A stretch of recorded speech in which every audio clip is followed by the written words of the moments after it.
Hey, it's Mazzy. Welcome to my record library. You've seen this if you've seen my whack-a-moles and if you've been watching the channel for the last 4 years or so. I come down here today to show you my room in a disarray. I'm not used to having records on the floor here, like boxes of records. And here's a little cutaway showing you the floor. Now, maybe a lot of you have a real kind of messy area, but I like to have the really organized things put away, everything in its place, everything in its right place, to quote Tom York and Radiohead, right? But I'm here because I'm doing a follow-up video after completing 100 records cleaned using the HumminGuru. And those of you, again, who watched me before know that I am not a record cleaner. After almost, 58 years, 56 years, many years, more than half a century of buying and collecting records, I've never cleaned a record.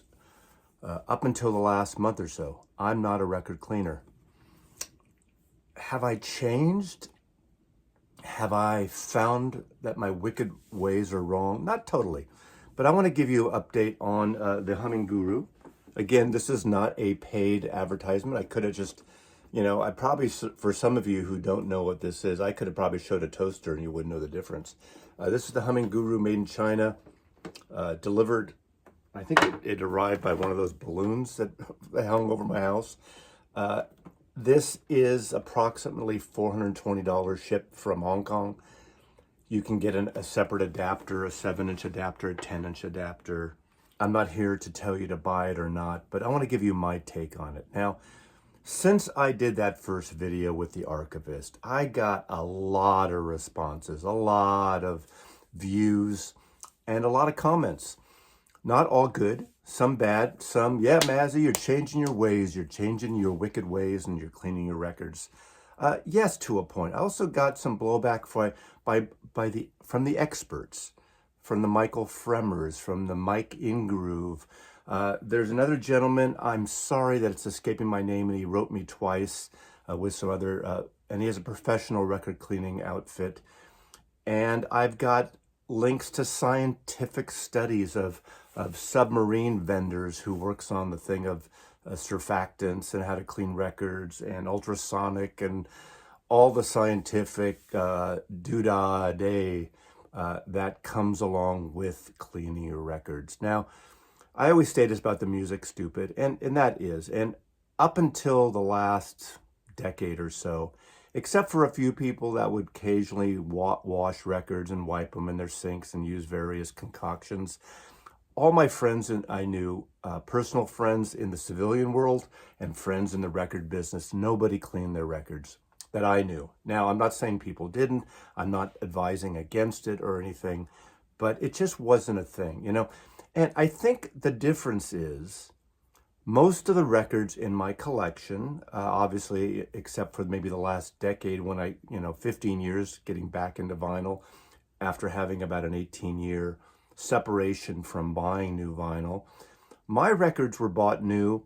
I got promo copies, and I keep my records in pristine shape. Now, people say, it doesn't matter if they're pristine. You play them and dust gets on them, and you need to clean your new records. You need to clean your new old records and your old new records. Well, we maybe part ways a little bit with that, and that is totally fair. And I respect the people who say you got to clean every new record and old record, but I keep my records in immaculate, I almost said immaculate conception, immaculate shape. I keep my covers, and I have records 50 plus years old that look newer than any other record. Now, having said that, I don't buy records that are smelly and mildewed and musty and falling apart.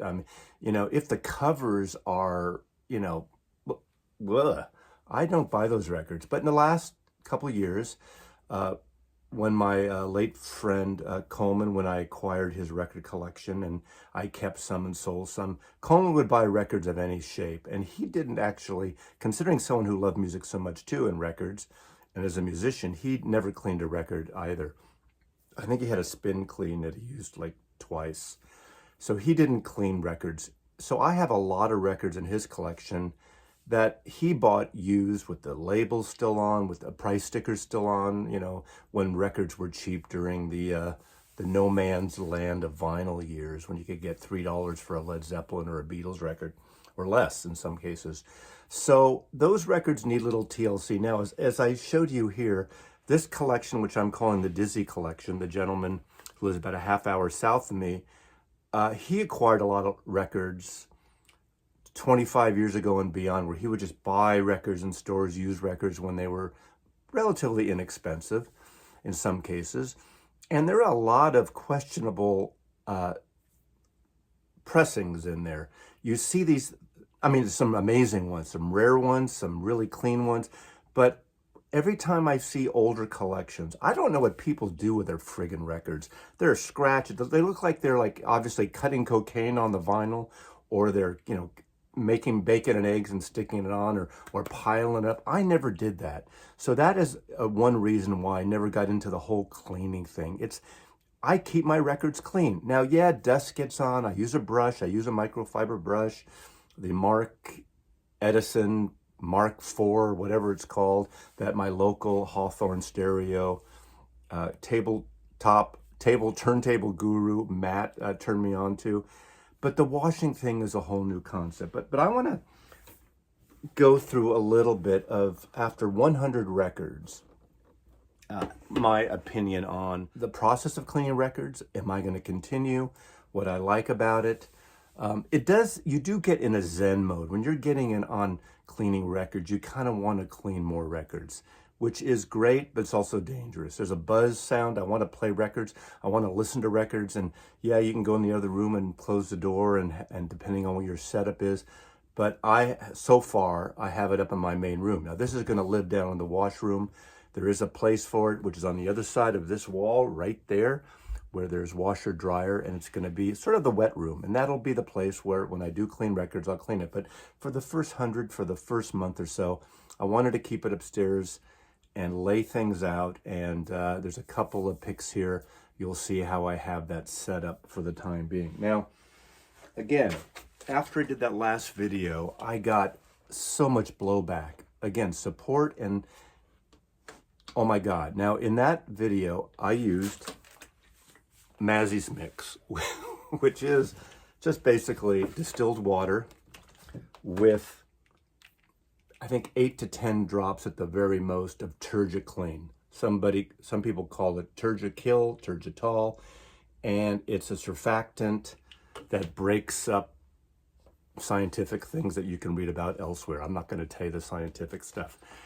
And I use this, and when I did that video, of course, we had fun with it. I made a martini. Now, don't make cocktails while you're cleaning records. It's dangerous, especially if it's a clear liquid like gin or vodka, and you have a clear liquid like here. It's dangerous. Don't do it at home, kids. But I got emails initially from Michael Fremer saying, oh my God, take that video down. Stop that video. We did have a follow-up video. I'll link both those videos here with Michael from the In-Groove, Michael Fremer, and Patrick, the vinyl archivist. Now, I got most of my information from Patrick, the vinyl archivist.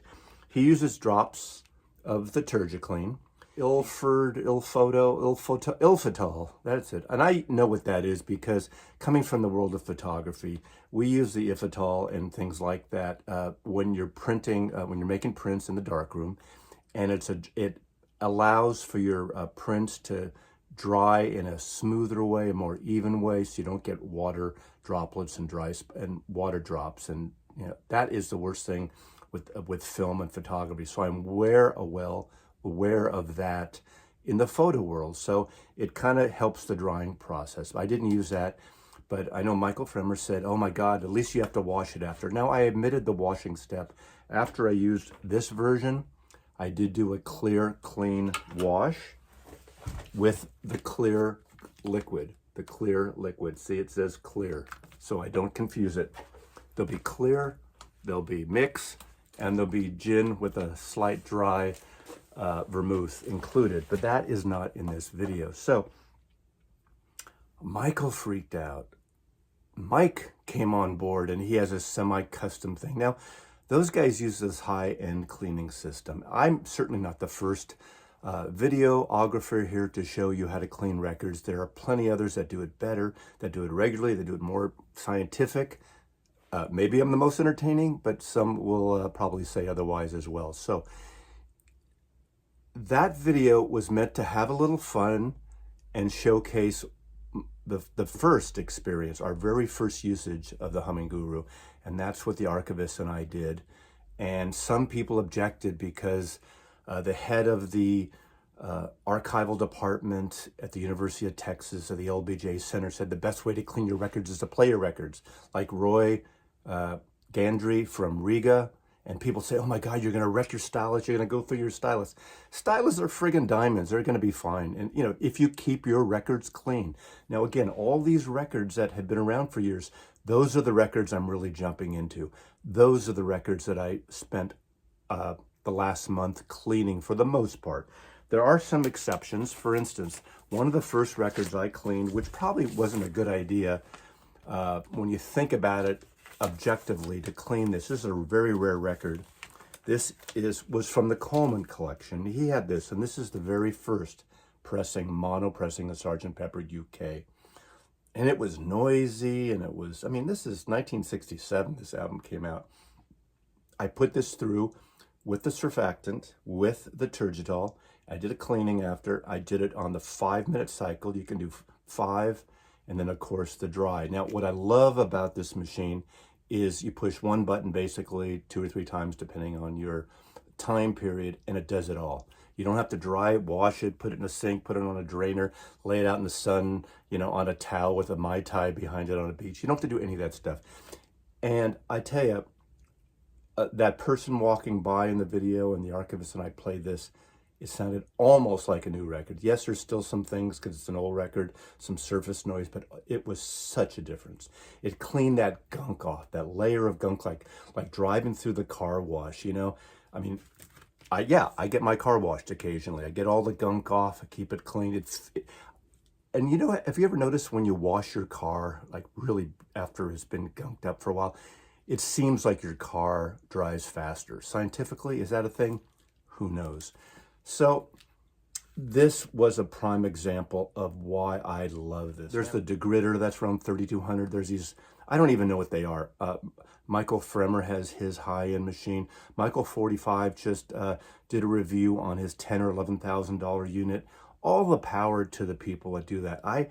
You know, again, my records are in good shape. I personally don't see the need. I'm not criticizing anyone else, but don't see the need to clean your records with a machine costing half as much as a car. Well, cars aren't even 20 grand anymore, but you know what I'm saying. 10 grand is a lot.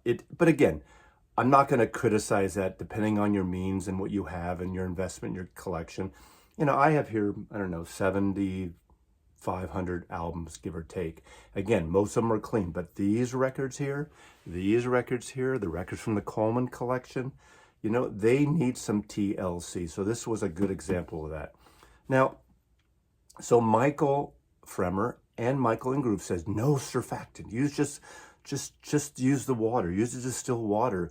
I think there's a video from several years ago, Michael, of you using the surfactant and recommending it on one of your cleaning machines. I saw that. In fact, 3 or 4 people sent that video to me. But we change. And what I want to say is, there's this back and forth that went on in that conversation, and after that conversation, use a surfactant, don't use a surfactant. Use this method, don't use that. Everyone's got their take, and the bottom line is whatever works for you is fine. If you do a homemade system, a hand washing system, that's fine. To me, this is a well-spent $420. I don't see the need to spend $3,000 or $10,000 to clean the records in my collection. Now, again, as I said, some of them need special care. I could do it 2 or 3 times, and we'll see what happens there. So I went through these records, and now I am using distilled water only with some exceptions. When a record needs some TLC. These 2 records, these are in the collection. These are mono, or pretty close to original mono 2 eyes of these 2 amazing Dylan albums. They have a little bit of a scratchy look to one of them. I forgot which one. But I tell you, my experience is with 6i Columbia and 2i Columbia. Columbia's, even if they look trashy, they usually sound pretty good and they're easy to clean up. Whether it's a vinyl formula or the nature of the way they were pressed, I don't know. And I don't need to know. That's for you scientific geeks out there. But I'm coming from the novice point of view for the people that question this or that want to dip their toe into. So I'm just a music fan that wants good sounding records, and if it's a little off, I'm not so, I actually, I can't imagine it necessarily sounding that much better going through a $3,000 or $10,000. Now, again, scientifically, someone's going to say, of course it can. It's a professional thing. It's like taking your stuff to the dry cleaners, your suits, instead of doing it at home. I get that. And that may well be true. But these cleaned up really, really well. Another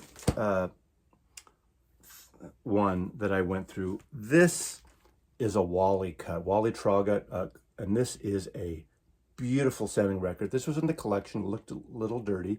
This, when I first put it on prior to cleaning, there was this loud, unfortunate, just scratchiness, this abrasive sound. And unfortunately, how the album starts out really soft with the heartbeat and builds up. And it was so sad. Now, this is one that I'm going to sell from that collection, but it looked really clean. That's the thing. It looks clean, but it had this surface noise that sounded terrible. I put it through with the Turgitol. I put it through again with the clean wash, and I played it. Now, the record itself sounded amazing, but that staticky opening is still there. It couldn't go away. The machine can't fix, any machine can't fix either groove wear or static. And it seems to me, based on my personal knowledge, that had to be in this copy all along. I can't imagine how that would have gotten in that. I think it only goes to the first track, maybe track and a half. But through that, this copy sounds awesome. Side 2 sounds awesome. The rest of the music, sometimes you know how when you have some static, you can hear through an old recording and hear to the music and hear to the sound of it, how it can sound great. And sometimes your mind, you can play a trick with yourself to listen to an album and enjoy it better if you have an album in your collection. So I say the HumminGuru improved this, but couldn't fix it. Couldn't fix that. Now, another group of people were writing me saying, Mazzy, all new records are dirty. They're dusty. The plants are dusty. There's paper cuts and paper shards from that white paper inner sleeve they use when they don't use polylined sleeves. I get that. I dust those off. Now, I am not cleaning my new records. And people say I'm wrong about that. I'm not going to clean my entire collection. And some people say, Mazzy, you're wrong about that. No, I'm not. For me, that's the way I'm going to work. Now, having said that, there were 2 records in that 100 that were brand new records. And the reason I cleaned them, because there was surface noise. There was sort of some crackly stuff. One still had the crackly stuff after I went through 2 different cleanings. One cleaned up perfectly. So what I will do using the HumminGuru is when there's a record that I audibly have an issue with, I will put it through. But I'm not going to get into the practice to take every new record that comes in, do a cleaning. My friend, the Dr. Robert, who's been on here, has, I don't know which machine, it's the one that's around $4,000, $4,500. I think every several thousand records, I think maybe it's 10,000, 5,000. He had to trade it back in. He gets a $1,500 credit to the next one. He's been through 3 of those machines. 3 of those $4,000 machines already, or $4,500 machines, has had issues with them. Now, not to say they're all like that, but he cleans every single record. He has a little card where he bought the record, the price, all the details, all the power to him. I love how he has that procedure for his collection, and that's great for him. But I think he's going to give up and maybe buy 2 of these HumminGurus for the price. I mean, you could have 10 of these almost for the price of that one. And so you could have multi setups going. Now, we'll say, since it's only been 100 records, I have no idea the longevity of this plastic device like this. That's something I can't tell. I know Patrick, the archivist, has used at least 1,000 records through it. He has 2 of these machines. He trades out the trays. I think it might be a good idea to order, if you can, I don't even know, a second tray so you could have a clean water and a surfactant. Now, again, I'm not using surfactants. Now, this whole argument that's come about, again, I didn't, invent this, and I didn't do the first cleaning video by far. Since then, there's been some. There was many before that, but people want to know my reaction. Since I'm not a advocate of cleaning records, I would do this again. I would buy this again, because for certain records that are just they seemingly beyond repair, it can work wonders. And having the ultrasonic cleaning is really amazing. But this argument back and forth of the Fremers and the in-grooves talking about surfactants, and some professionals using the surfactants, and the writer in the submarine wrote this whole dissertation about using a surfactant, and then the other people telling you don't use anything, you don't need chemicals on your records. And every time you hear someone else come up and talk about this, whether they're scientifically, did everything with graphs and charts and Jackson Pollock paintings coming at you to describe how your records are going to get cleaner and look cleaner, or a Rothko. I think it's going to start with a Jackson Pollock, if you know what I'm talking about. I'm talking about the art people out there, snootiness here. Your records, you get a record from a used shop, looks like a Jackson Pollock. You want it to look like a Yoko, or a Richard Hamilton white album cover, or a Mark Rothko, where it's sort of just easy and minimal. That's the art shit I'm going to teach you here. But think about this.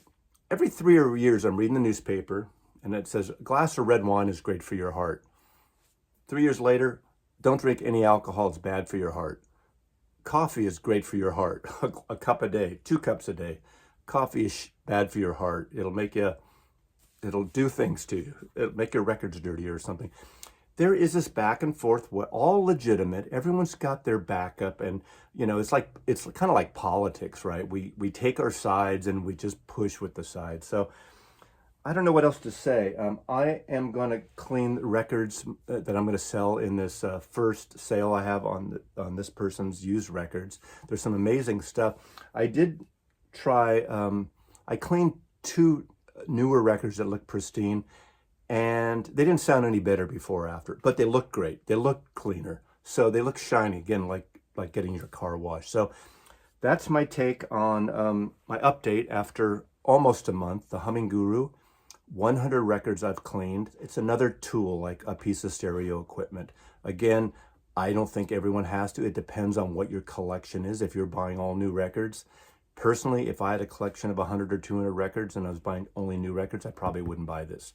Other people will tell you differently, and that is totally fair. But I think the real answer and the real bottom line to all this is do what's right for you and keep your records clean.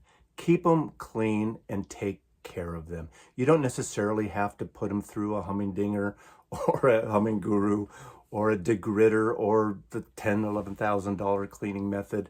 Just use common sense. Dust your record off before you play it. Make sure your stylus is clean.